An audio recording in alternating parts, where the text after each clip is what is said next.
Chairman ہے Peoples party کا, ان کے خاندان نے قیمت چکائی ہے, لیکن ان کے دادا بھی فورن منسٹر تھے ذوالفقار علی بھٹو صاحب ایوب خان صاحب کے ساتھ.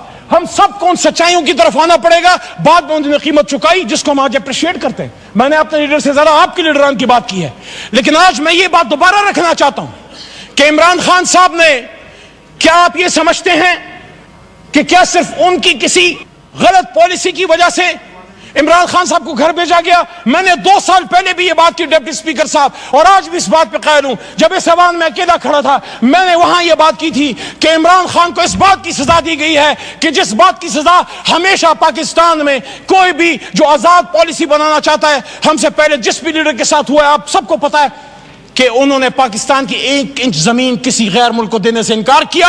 اور جب یہاں 2 OIC کانفرنسیں کی اور جب مسلم بلاک کی بات کی, امت مسلمہ کو اکٹھے کرنے کی بات کی, تو یہیں پہ بلاول صاحب موجود تھے. وہاں سے میں نے ان کو بات کی کہ بلاول صاحب آپ کے نانا نے بھی مسلم امہ کو اکٹھا کیا. تو اس جرم کی پاداش میں آج عمران خان صاحب جیل میں پڑے ہوئے ہیں. یہ داغ اجالا, یہ شب گزیدہ سحر, یہ وہ سحر تو نہیں جس کا انتظار تھا, یہ وہ سحر تو نہیں.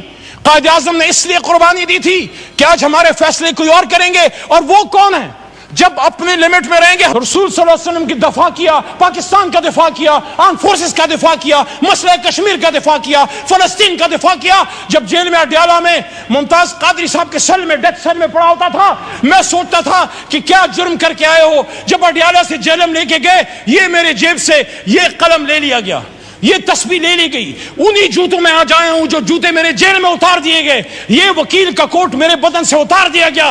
کیا میں مجرم تھا؟ میں اپنے الحمدللہ اس کالے کوٹ پہ فخر کرتا ہوں جو پاکستان بنانے والے کا کوٹ ہے. شکریہ. قلم کی تسلیم مت کرو. میں دہشت گردی عدالت مردان سے بری ہوا. جب میں عدالت میں پیش ہوا, پہلے تو 3 MPO تھا, لیکن میرے پہ دہشت گردی کا دفعہ, آرمی ایکٹ جس کی سزا موت ہے. کیا میں دہشت گرد ہوں؟ کیا علی محمد دہشت گرد ہے؟ مردان نے تو پاکستان بنایا ہے, مردان کے بیٹے کو دہشت گرد بنا کے پیش کیا. میں ان جج صاحبان عدالت کو سلام پیش کرتا ہوں جو کسی پریشر میں نہیں آئے. اور ہائی کورٹ پشاور کے حکم پہ میں پھر ریلیز ہوا. تو میں DGI SPR صاحب سے پوچھنا چاہتا ہوں کہ آپ مجھ سے کون معافی مانگے گا؟ اور یہاں مبارک زیب آیا ہے جس کی بوڑھی ماں کل یہاں پہ آئی, اس کا بھائی ریحان زیب شہید ہوا, اس کی بوڑھی ماں سے کون معافی مانگے گا؟ مافیوں کے چکر سے نکلیں. اور وہاں پہ بیٹھتے ہیں سیاسی, آخری بات, سیاسی جماعتیں بیٹھیں, مسائل کا حل نکالیں, ورنہ یہی ہوتا رہے گا. کسی چور دروازے سے آنے کی ضرورت نہیں ہے. پنڈی ضرور جائیں, سری پائے کھانے جائیں, گیٹ نمبر 4 سے پرہیز کریں. آئیں تو عوام کی طاقت سے آئیں, فارم 47 پہ نہ آئیں.